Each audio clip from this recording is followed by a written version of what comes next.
Well, welcome to week 8, and we're going to be finishing up the chapter 9 section, and we're going to be starting with the tokenizing strings.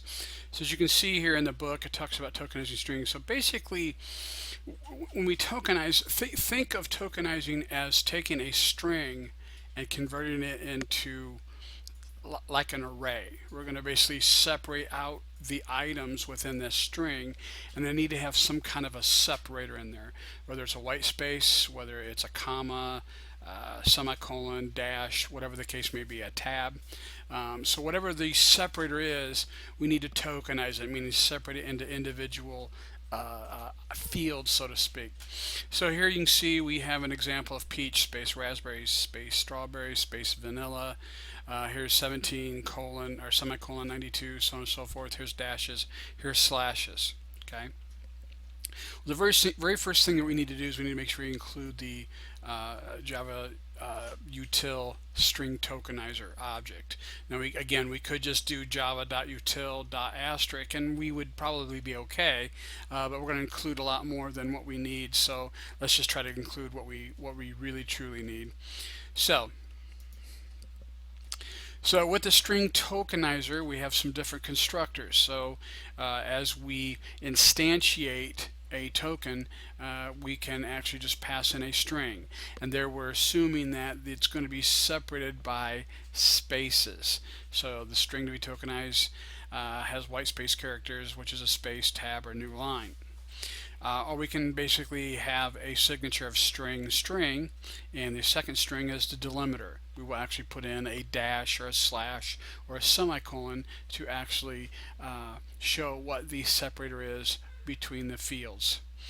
And then we will have another one which has a signature of string boolean, and boolean says if the return delimiter's parameter is set to true, the delimiters will be included as a token. So do we want to include the separator as a token, or do we want to just basically leave them alone?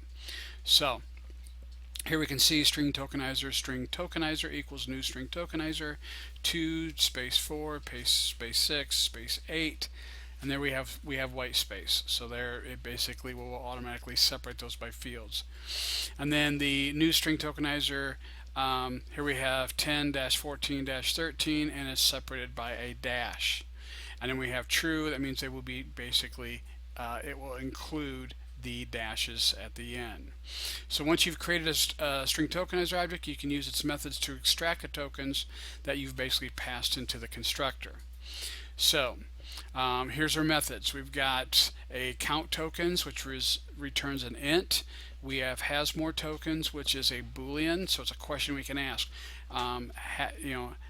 Has more tokens? Think of that as a question. Has more tokens? And if it's true, we can continue on, else no, we'll stop. And we have next token, which is a string, will actually give us the next token. So here we've instantiated string tokenizer. We've got the word 1 space 2 space 3. This is while the string tokenizer dot has more tokens. So there is the boolean switch. Right now it is set to true because we are setting that number 1. And system.out.print string tokenizer dot next token. So basically we'll keep doing that until this becomes false. Okay. And it will basically spit out 1, 2, and 3. So it's kind of like taking a string and separating it out, and then we can kind of use it like an array. Okay, so let's take a look at our first component, and it's the date component. And this is bringing in the Java util string tokenizer. And this is truly a class because I do not see the main method. So here we have some instance variables of month, day, year, all string, and there we have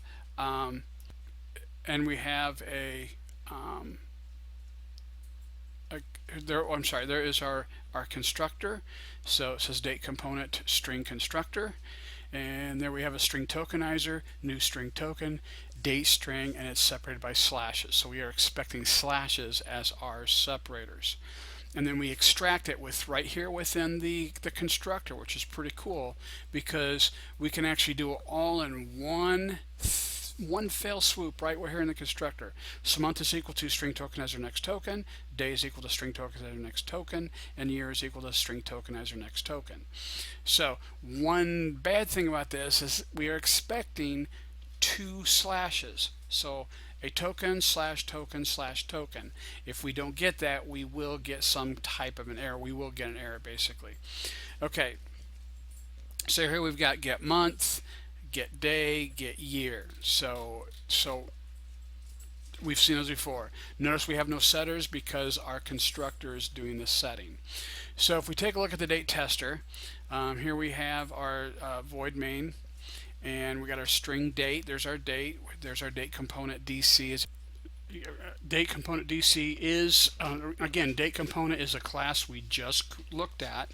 So here we are instantiating an object called DC from the date component, and we're basically including the date. So there we're going to use our constructor, and that constructor is going to use the string tokenizer to separate everything out by date because we are using slashes. And we can get the dc.getMonth, dc.getDay, dc.getYear. So pretty cool. So if I go ahead and run this, there we can see here's the date 10/23/13 up here, and then the month is 10, the day is 23, the day is 2013.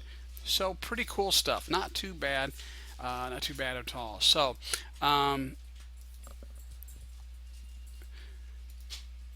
string tokens are really a really neat way to take a string of data that has some separators in there and to basically get those out without having to create an array, of so to speak. So trimming a string before tokenizing. A trim, we talked about that in the previous lecture, and trim basically removes any leading or trailing spaces, and it's very, very important to get rid of any spaces, especially when we're tokenizing. So here we have a string space 1, comment, semicolon 2, semicolon 3, and it's got a space behind 3, and here we can basically, if we were to just do a tokenizer, it would basically spit out 1, 2, and 3. And notice it's got some spaces in front of 1s and spaces after 3. But if we were to come in here and say string tokenizer equals new string tokenizer string dot trim, and then basically we're going to use the semicolon as our separator, that will get rid of any leading and trailing spaces. The only thing we can't deal with at that point is any spaces that are inside of there. So if I would have had some spaces in front of the word to, so again, that would probably want to have inside of our token. So as we separate those tokens, we would probably want to do a trim inside of that date component. So there we would get month, we would actually do a trim, day do a trim, and year do a trim. Okay, so another thing we have is the class's split method, and the split method is a way for us to, it says which tokenizes a string returns an array of string objects. So this actually does return an array. So it says string 1 space 2 space 3 space 4 string. Notice we've got the open and closing square bracket, our tokens dot string dot split, and then I'm telling it what to split blank. So tokenizing allows us just to split the things out by a certain delimiter. This case we're actually converting it into an array, and so now when I get done here, I have a tokens array that basically has all of those items in that particular token, that array. So again, now I can say for string s tokens. Again, this is the array. It's going to take one of those, each of those objects one at a time, and load them into s. That's how it's going to do the loop. And then I say system out print s. It's going to print 1, 2, and 3. Okay. I would even go as far as to basically say here string dot split blah blah blah, and then dot trim. I'd actually do that at the end to get rid of any yeah, well, in this case I wouldn't, because the delimiter is a space, so we want to be careful there. We probably, yeah, we wouldn't want to do that because we could get rid of the delimiter. Yeah, good point. So when we are doing a a tokenizing via, let's say, a semicolon, whatever the case may be, we may want to do a trim at that point to make sure we get rid of any leading trailing spaces. So here we have 1 and 2 and 3 and 4. We got the word and a space. So what we do here is we say the tokens string dot split. Now we've got space, the word and space. So I actually can tell it it can be one. It can actually be a string. It can be a token. I'm sorry, a delimiter.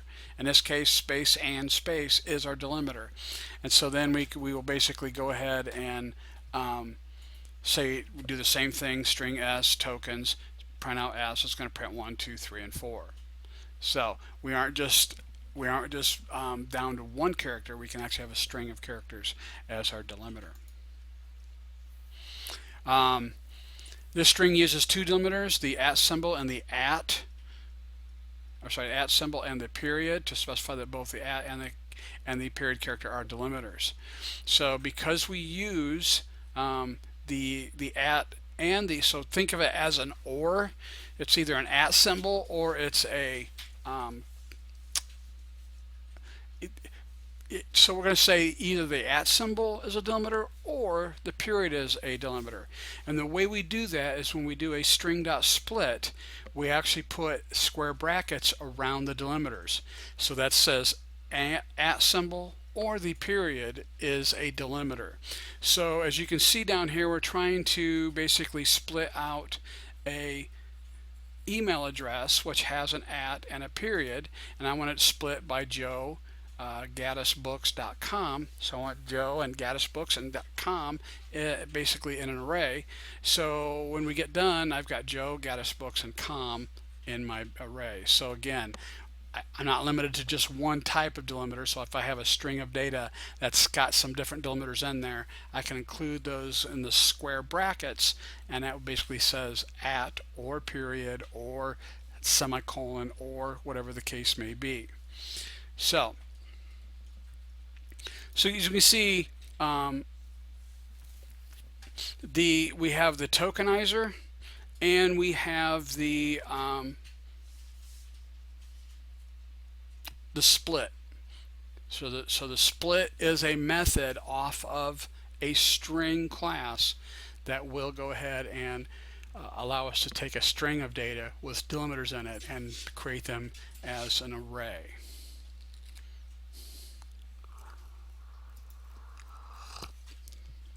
Okay, it's a good time for a break, so we'll stop here and then continue on with the next video lecture.